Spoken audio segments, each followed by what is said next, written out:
Hey there, welcome back to My Relationship Advice with Monica and Damian. And today we're going to be continuing our conversation about limerence. Well, that's basically when you are really, really crushing hard on somebody and you can't seem to get that person out of your head, even if they're really not that into you. How are you doing, Monica? That's right. I'm doing fine. And yeah, so this kind of obsession we may have with someone, and mostly, and yeah, I mean, this idea that we can't really kind of get them out of our mind, even if they're not necessarily interested in us, which actually kind of drives the obsession even further, or at least is kind of, you know, when we're not sure how they feel about it. So, what do we do in that state? I mean, I think Uh, the only because when you're like totally limerent and totally into somebody that and you're just so focused on these thoughts about the person and so focused on what could happen and what everything means and just lost in this like vortex of fantasy. I don't even know what you would call it. The only way I think that, I mean, the only way you can get over this is to separate yourself from the person any way possible. That means you limit the amount that you see them. You consciously make an effort not to talk about them, especially with your friends. And you might have to kind of rope your friends into be like, look, I am tired of this and I need you to help me. Like every time I bring this person up, just let me know. Just be like, we're not talking about this right now. And I think yeah, you just have to try to cut that person out of your life as much as you can. Yeah, exactly. And it's sometimes easier said than done, For sure, also because depending everything on. you want to do, you want to keep talking about them. You want to keep thinking about them. You're in a way you're addicted to this feeling of what if and what and but but you have to make that decision first of all that you've had enough and you don't want to feel this way anymore because it's not really a good feeling, right? You actually you're not feeling great about it. You're kind of going between this moments of hope and excitement and then despair and depression because nothing's happening. So yeah, you got to get away. Yeah, exactly. And it's kind of like the way we would with drugs or alcohol. I mean, the way you eventually, I mean, just when you just don't have access to it, eventually, hopefully, that kind of desire, that drive to, eventually tapers off. I mean, it could take a really long time, but Right, yeah, I mean you it's would and it's literally it's go really through hard. withdrawal symptoms. I mean you're gonna like yeah, it's not gonna be easy. But And kind of removing the trigger, so it could be, for example, music that reminds us of that person, or right. a certain place, or definitely not stalking them on social media. I Oh mean, all of Lord, these yeah, things. any photograph, you got it like you can't look at pictures, you can't yeah, no, no, absolutely not. You and that takes a ton of self-discipline. I mean, that's what's so hard about it. Right. Like no one can do that for you. You actually have to do that. You have to root this person out of your mind. Yeah, so almost like creating your environment. I think it also has to do with creating your environment. It's just like if we're addicted to alcohol and we have a bunch of bottles, of alcohol in our house, well, we're a lot more likely to be drinking because it's right there. But if somehow we are somewhere where it's just going to be that much harder to get to, that whatever, then so so again, it kind of has to do with you know manipulating our environment in such a way where we have fewer fewer triggers. So yeah, the no contact, definitely no contact, no reminders, no as few triggers as possible. I think Right. is one way to get over it. I mean, the way I got over my limerence was the fact that the person was just. I actually had a limited time in when I was in a given country where I had my encounter with that person, and then after I just went home. And so that actually cured my limerence very quickly because I just didn't. I was in a completely different environment, and I had no reminders of them. And so now I kind of don't even remember their names. Right. I But don't yeah. Exactly. It's crazy how just eliminating. Now that's not if you work with this person or go to school with this person and see them every day, that's a little bit harder, but it's still possible You just have to have Right. that self-discipline. Well, Monica, are we all even susceptible to limerence? I mean, it sounds like, oh, maybe a certain type of person might be more susceptible to falling into this trap.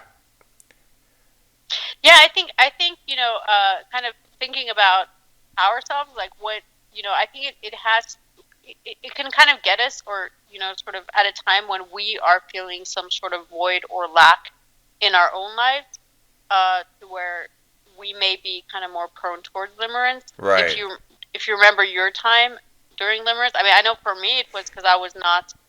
There were just things in my own relationship that I was starving for, and the person that I came across just kind of filled in all these sort of what I thought were gaps in my relationship at the time. Sure. Yeah, I was in Um, the same way. The last time I really felt, limerence, just was absolutely obsessed with this person. I was living alone. I was in a small town.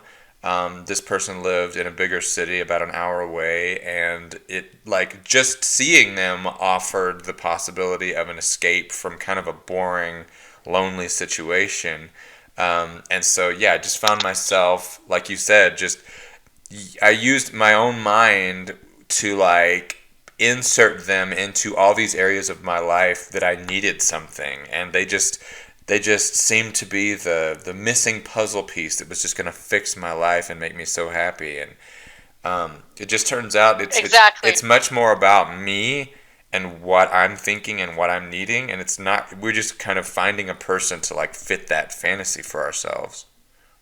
Exactly, and that's the thing to keep in mind, is that person is, in many ways, the person, the relationship we imagine with them, and all of that. That's us filling in the blanks. That person is They're not very doing much anything. They're not. just there. Yeah, and they're very much not who we actually kind of imagine, in our state of limerence. We're having fantasy conversations with them. We're having fantasy, all kinds of interactions with them that are not actually real at all. Yeah, we're And so, rehearsing what we're going to say to them and what they're going to say back to us. And, I almost wonder if someone who's, really more fulfilled in their life and have um, lots of things to feel good about, I wonder if that type of person would even fall into that type of a trap, because the whole point of limerence is that, like, that person's not even behaving toward you in a loving romantic way, and yet you're needing it so bad that you're reinterpreting all of their actions into something that you want it to be. right, exactly. It's kind of like, why would we spend so much time on someone that is actually not, Spending probably that not. That's They're not spending Yeah, that time on you. yeah, exactly. It's kind of, you know, so yeah. I mean, there is kind of this idea of what, we're, in many ways we're kind of doing it to ourselves. I mean, we are completely doing it to ourselves.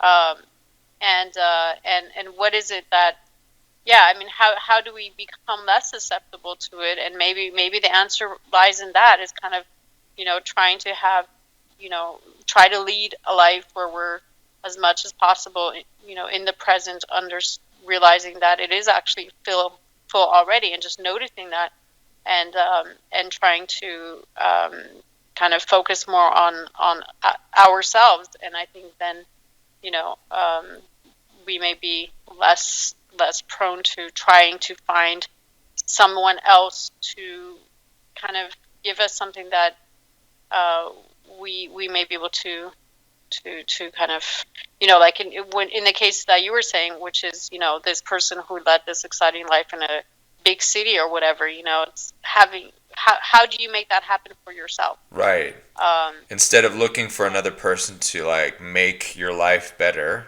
which it's not going to happen. First of all, like, another person can't make you happy. You have to be able to do that yourself. right, exactly. Yeah, it's not Um, like once I meet the person, my life is going to be fine. It's kind of like your life has to be fine. Our lives have to be fine, or we have to be happy already. Because if we're miserable, we meet someone, we may kind of get all of these, chemicals running through us, but eventually we're going to go back to ourselves. We're right. gonna we're gonna start to, uh, feel miserable or insecure or whatever. All of this is going to come out. We're not going to be cured for it. We have to do it ourselves. So yeah. Right. So I guess to Um, wrap up, if you find yourself feeling really, really strong feelings about somebody who really doesn't even seem to interact with you that much, or even more than just like a normal level, you might want to check yourself and think, wait, am I starting to like develop limerence for this person? Is this the classic unrequited love, and am I looking for something that isn't actually there? Monica, it's been a good right. talk. Yeah. You too, Damien. Okay, So, well, I will talk to you later, and we'll be back next time on Bad Relationship Advice. all right. Till next time. Bye. Bye.